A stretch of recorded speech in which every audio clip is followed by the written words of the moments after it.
Ce chapitre sera consacré à la description d'un organite intracellulaire, l'appareil de Golgi.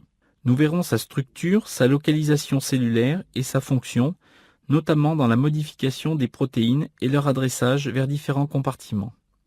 L'appareil de Golgi est une structure décrite par Camillo Golgi en 1898, structure qui porte son nom et qui doit donc toujours s'écrire avec une majuscule.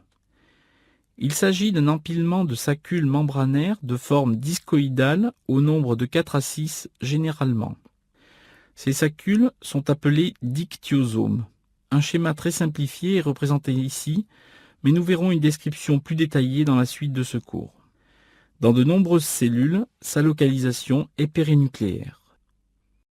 Les dictyosomes formant cet appareil de Golgi sont des structures très dynamiques et orientées. 3 zones sont ainsi définies. Le 6 Golgi, ou face 6, elle est composée de vésicules à un stade plus ou moins avancé de fusion. Cette face est celle qui reçoit des vésicules issues du réticulum. La zone médiale ou intermédiaire, elle comporte de 2 à 4 dictyosomes dont le plus central est appelé citerne médiale. Enfin, troisième zone, le trans-Golgi ou face trans. Elle est composée de saccules en voie de dislocation avec de nombreuses vésicules bourgeonnantes. Cette face est celle où naissent les vésicules pour la voie de sécrétion ou à destination du lysosome et de l'endosome. Nous avons ici une autre représentation de l'appareil de Golgi plus détaillée. Nous retrouvons la face 6 vers le haut et la face trans vers le bas.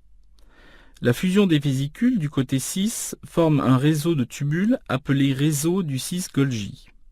De la même manière, la dislocation des dictyosomes du côté trans forme un réseau appelé réseau du trans Golgi. Cette structure d'empilement de saccules s'observe aisément au microscope électronique et se différencie parfaitement du réticulum.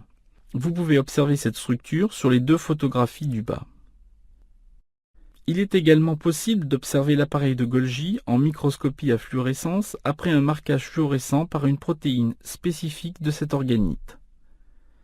Cette photographie représente une cellule épithéliale avec un noyau bien visible au centre et la membrane plasmique qui apparaît sous la forme d'une ligne contrastée. L'appareil de Golgi est visible par une fluorescence orange. C'est une structure relativement compacte, située à très faible proximité du noyau.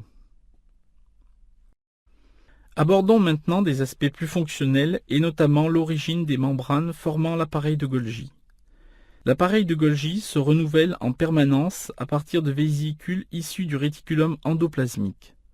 Ces vésicules, d'un diamètre de 50 nanomètres, proviennent du réticulum endoplasmique granuleux, mais sont dépourvues de ribosomes. Elles fusionnent alors entre elles et avec les premiers dictyosomes du Golgi du côté 6. Le contenu de l'appareil de Golgi progresse alors en allant du côté 6 vers le côté trans. Enfin, il apparaît un bourgeonnement de vésicules du côté trans. Certaines de ces vésicules sont entourées d'une structure protéique. On parle alors de vésicules aclatrines. Cette figure illustre ce mécanisme. Le réticulum endoplasmique est représenté à gauche. Des vésicules se détachent, elles sont riches en protéines. Leur contenu est donc issu du réticulum endoplasmique granuleux. Toutefois, ces vésicules sont dépourvues de ribosomes. Ces vésicules migrent vers la face 6 du Golgi et fusionnent avec le premier dictyosome. Le contenu des dictyosomes et les dictyosomes eux-mêmes progressent du côté 6 vers le côté trans. Il y a alors bourgeonnement de vésicules sur la face trans qui pourront être par exemple des vésicules de sécrétion comme montré sur cet exemple. Cette dynamique de formation et de dislocation de l'appareil de Golgi est représentée sur cette animation.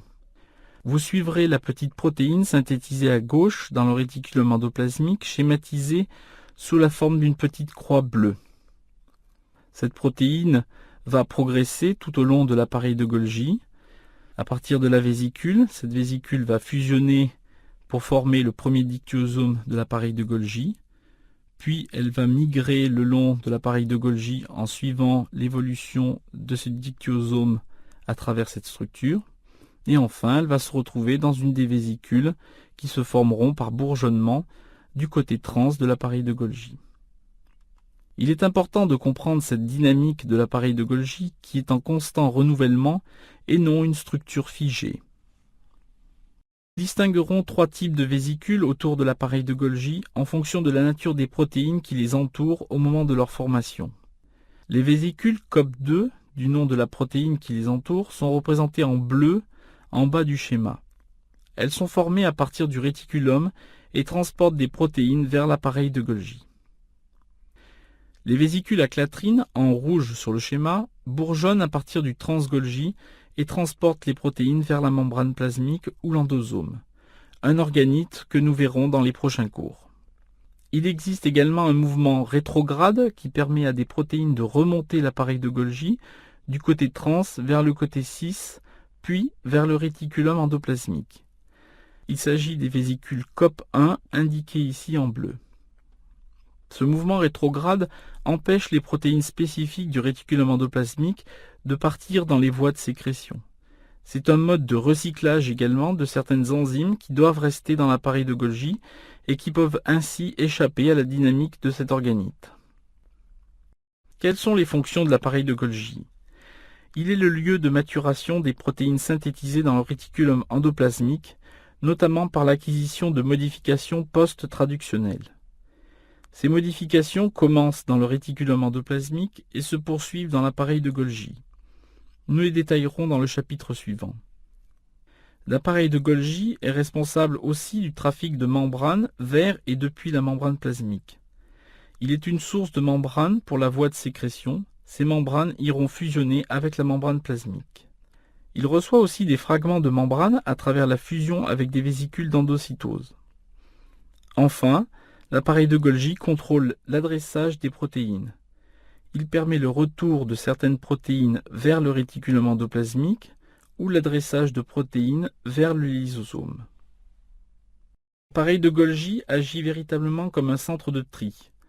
Les protéines, les membranes et les molécules contenues dans sa lumière peuvent être adressées vers différents compartiments, soit un retour vers le réticulum endoplasmique, soit vers des vésicules, soit vers le lysosome. Nous avons donc vu au cours de ce chapitre la structure, la localisation et les fonctions principales de l'appareil de Golgi, un organite de la cellule eucaryote qui joue un rôle majeur de carrefour dans les échanges à l'intérieur de la cellule.